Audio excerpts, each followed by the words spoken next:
বন্ধুসকল এইটো ভিডিঅ'ত মই আপোনালোকৰ লগত আলোচনা কৰিম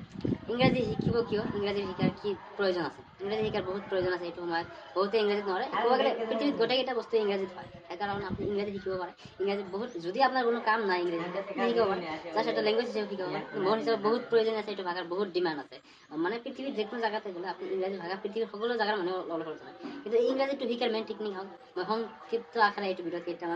কেইটামান মানে বৰ্ণনা দিয়াৰ চেষ্টা কৰিম প্ৰথমতে আপনি শুনাৰ চেষ্টা কৰুন কিছুমান ইংৰাজী ভিডিঅ' আছে যিবিলাক সহজ